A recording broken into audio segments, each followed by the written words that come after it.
Hi folks, welcome back to my place, Homestead Aquarius.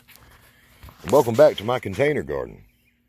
I wanted to bring you an update video today of a few things and talk to you a little bit about container gardens. And I want to give a shout out to somebody in just a little bit. New channel that Arkansas Woodcutter has shared with me, and I'd like for any of my subscribers, anybody watching this, to check him out. Let me see, where do we start here? I always do this. I'll have all this great stuff in my mind, and then I can't remember half of it. And I can't see where I'm pointing because of the sun, as usual. Let me swap around here. This you've seen a few times, my big container. Now, this is one of them. But one thing that I forgot when I was making this trellis here is the fact that I've got to make a much bigger trellis. It's not for the sweet peas, or those little Marvel sweet peas there. It's for my red fuchsia sunchokes. These things are going to get to be 10 feet tall, or have the capability of that. So I'm going to have to make a trellis, a support cage to go around it, because counting the container, it's going to put these spindly little boogers like 12 foot up in the air, and the wind is going to kill them, and I'm not going to let that happen. So that's going to be a fun little project. That will be. I'll get to build more stuff, you know. But I completely forgot that whenever I made the trellis for those sweet peas. And look, they're reaching for it. Let's see, can you see that? Let me see, can I see it? Yeah, there we go.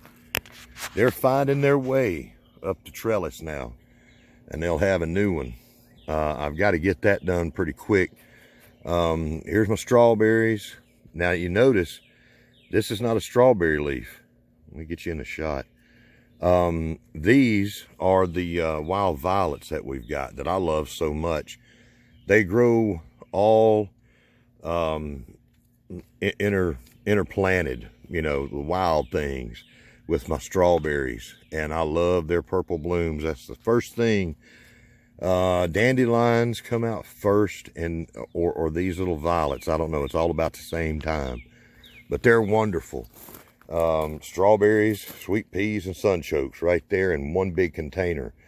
Now here's an update on this. Okay, we had storms come up back when I made this and had it out a little bit. Lots of storms, and I covered it up because I was really worried about it getting washed over, you know, and losing a bunch of this, and wound up it didn't get enough water. I left it covered over too long, so nothing has come up in this yet. But what I'm going to do probably is rework this, you know, and if anything comes up, it comes up. But the you know, this was my, you can get started growing instantly, and you can. If I had protected that in a better way, instead of covering it over with a big piece of plastic, a big sign there, then everything would come up, and it probably still will. This video is getting long, but all of that will probably still come up. It's just waiting for water. But I'm not going to leave it in that. I'm going to rework it. Now, if you take a bag of potting soil like that and plug plants in it, you don't even have to open up the whole top. You can just cut holes in the top of the bag, cut drainage holes in the bottom of it, flip it over, and you just cut holes out big enough, or slits, you know, just make a cross, little cross there, and plug your plant right in it, and you can get growing instantly. Make you a hole in there for pouring water into it, and you're good to grow. I promise you. I've seen many people do that. Talking about containers, talking about potting soil and ways that you can grow instantly. There's so many people that are concerned, and so many people just barely waking up. They're going, what? There's not as much food as there used to be in the grocery store, or the food has gone up very high in price. So now people are waking up to a lot more ways to garden, and the idea that maybe they need to be growing something. Maybe they live in an apartment. I have a wonderful friend. Her name is Kristen. She's in South Carolina. She's in an apartment and has a beautiful garden right there on her patio. And I've got a video. If you go back through my videos, you'll find Kristen's video, or Kristen's episode, and you can see what that looks like. She's one of many people that are growing wherever they are. I've got a friend, David Hotelling, that is a hydroponics fan, and he's growing his own food in his apartment, hydroponically. Amazing stuff. They're people to check out. Now, let me see here. The man I wanted to shout out, his channel, let me dig around in here before I forget, because I said I was going to do that. Let me get this bucket over here. All right. The man that I want to shout out today and help him grow is, let's see, we got this in here. Can we see? Okay, yeah, y'all can see that, I think.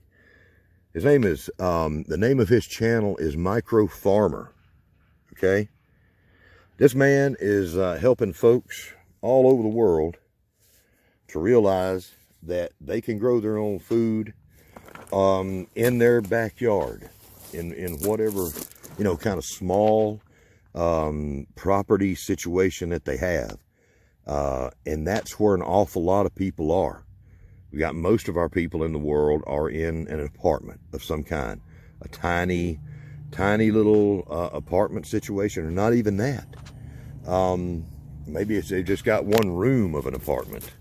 But that's where most of the people on the planet live. They have a situation like that.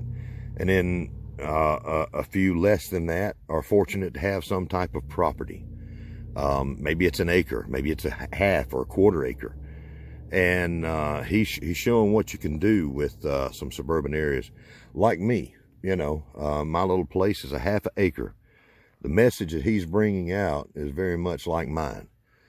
He's got a little different approach to some things. He's already got chickens. I don't have chickens, but y'all go check him out. Micro Farmer. I'm loving what I see out of him and his channel so far, and I think he's going to be a great help in this effort. Let's see, how far? 8 minutes. Well, here's one thing that I've updated a few times. Now look at there. This is Nicole's rattlesnake bean bucket, and those are doing wonderful. They've all come up. Yeah. Well, all except for one. I've got one down in there. I had 8 beans in there, and I've got 1, 2, 3, 4, 5, 6, 7. No, I've got all 8. All 8. All 8 of those rattlesnake beans germinated. They're powerful. All right, now something else has germinated along with them, and that is nature's little things. You know, it's hard for me to get in here with this and weed that. One thing you want to keep in mind, you can go potting soil, which costs money, or you can go with dirt out of the wild. You can get growing instantly. Now, you want to know whenever you plant something what your plant's going to look like. I know what's in here. All right, these are red fuchsia sunchokes. These are little sprouts coming off of it. These plants here, they look a little bit like it, but they're not. These are what we call poke salad down here in the South. There's an awful lot of it, and it brings to mind a reminder that proper identification of whatever you are thinking about growing or picking is very important. All right, know what you're looking at. When you go with the option to use wild dirt, which I would highly advise, because it's healthy, it's ready to go. And then the weeding is so easy in a container. It's simple, and it doesn't cost you much money. If you, all you need to do is do like I do. You can go along the side of the road, if you're driving or whatever, and pick up a bucket off the road. Maybe one that's broken, That right there will drain water out of it. Boom, you've got a container to grow in. Go out to the woods with your bucket, wherever you can find some good dirt that's not poisoned in any way, and get growing in it. Or get that potting soil. What you can do, if you get your native soil, you can mulch over the top with a thick layer, to keep your weeds down. That'll make it even simpler. Let's see. Allergies killing me. All this stuff. I've always got some kind of sniffle going on. It's not the bad thing. Oh, but I've showed you before, you can even use an old soccer ball that was laying in a ditch. You can use that. Okay? Don't let anybody tell you, if you want to grow, you grow. Patera on Appalachian Homestead was talking about that. You do, if you've got the feeling that you need to be growing something, don't listen to the people that say, oh, you don't need to do that. You don't need to worry. There's always going to be food in the grocery stores. You'll be able to find it. Well, maybe you can and maybe you can't, But if you go ahead and start right now, you can get ahead of the game by learning what you're doing. And that's with anything that can benefit you. Anything that you think of. Maybe it's sewing, or learning how to crochet, or whatever it is. But get started with it. The sooner you start, the sooner, and maybe you're worried about failing, okay?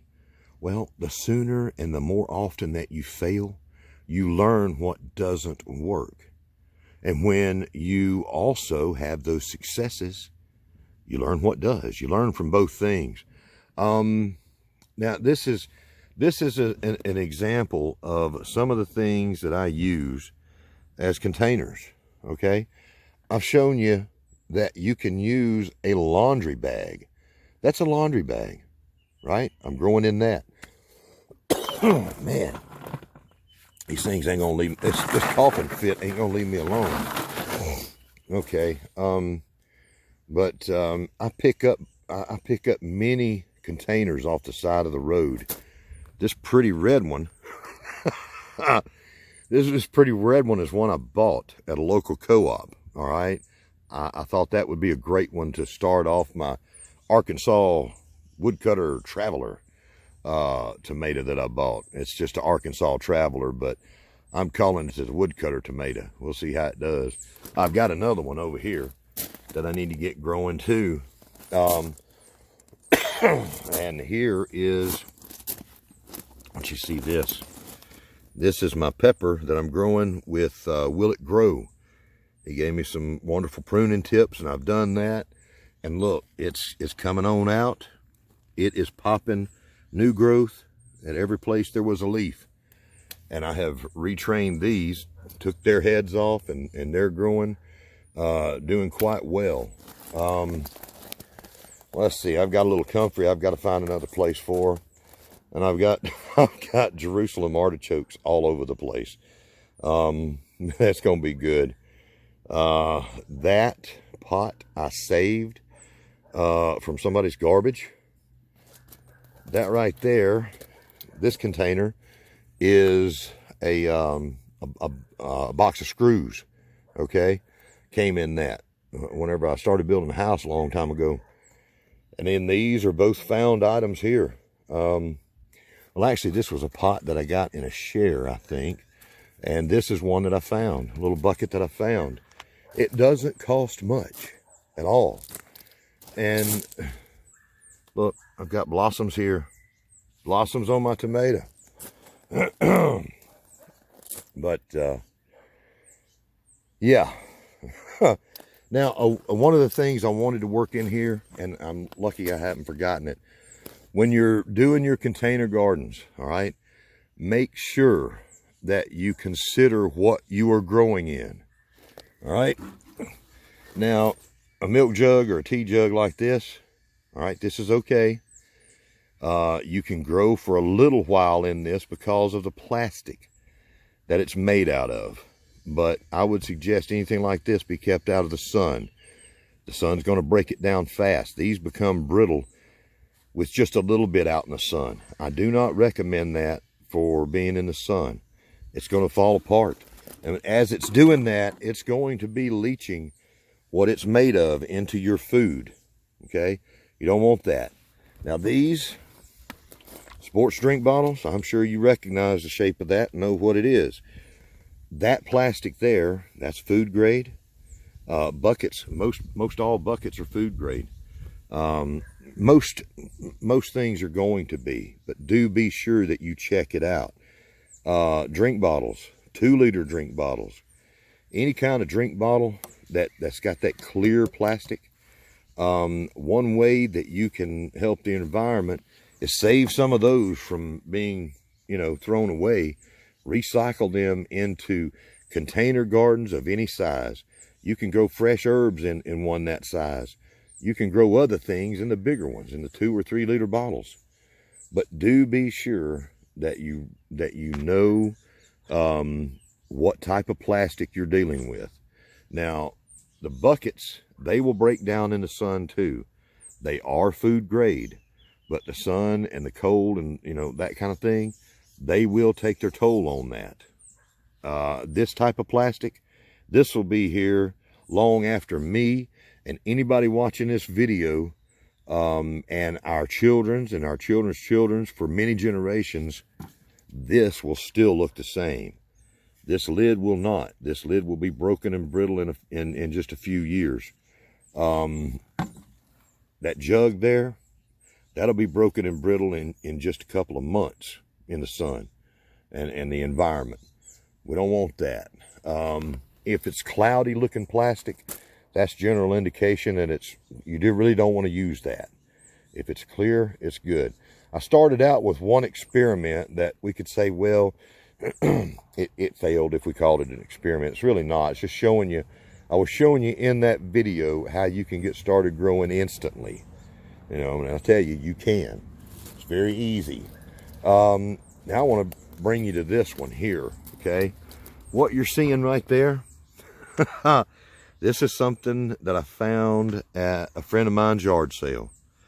Most of you will probably never, ever guess what that is. And I have used it so many times. That is a rodeo roping target, is what that is. Whenever they're out there in their training to let's say be a cowboy, they're out there on a horseback or whatever, they'll throw their lassos at that and target these little top things here, and it's a lasso target. So that's what that is, or that's what it was told to me it was. It looks like a saddle stand, and I would imagine that it's used for both things: a place to put your horse saddle, or a target for your lasso. I've got a friend over in Switzerland. He's a transplanted Englishman up in Switzerland, and he has a great love for the old west of America. Most people do, but he really loves it, and does a lot of carvings. Check him out. His name is Southpaw Davy. All right. Now let me show you this. God, I could talk too much. All right. This I'm very excited about. This is an experiment that's worked out, I think. This is the little tray that I made out of a little plastic tray that they sell in many garden supply stores. It's open on the bottom. It's grated. And I just put some cardboard in there to make sure that all the soil stayed still. And I planted in here my mulberry seeds that I have saved for a whole year in the refrigerator. So I am seeing that those will work. Unless these are little wild things that blew in on their own, I have got baby mulberry trees growing in here. And I am very excited. This was potting soil, so it should be sterile. Nothing wild coming up in there. So I'll follow this along for the next few weeks and see what they look like.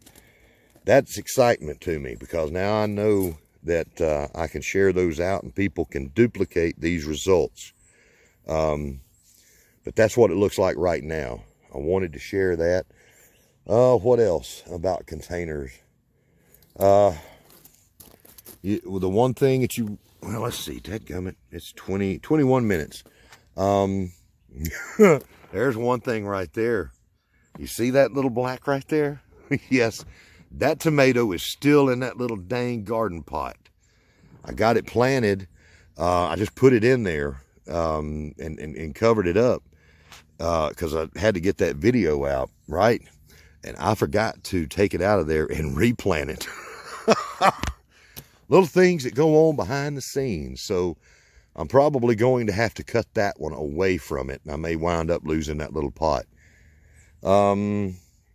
Organic material, when you are gardening in containers, you want to make sure that you've got rotten wood in there mixed in with your soil. And of course, whatever fertilized needs that you need to consider for whatever type of plant that you're growing. Okay, you get those things covered. That organic material will hold water, just like what I showed you over there in the hugel bed.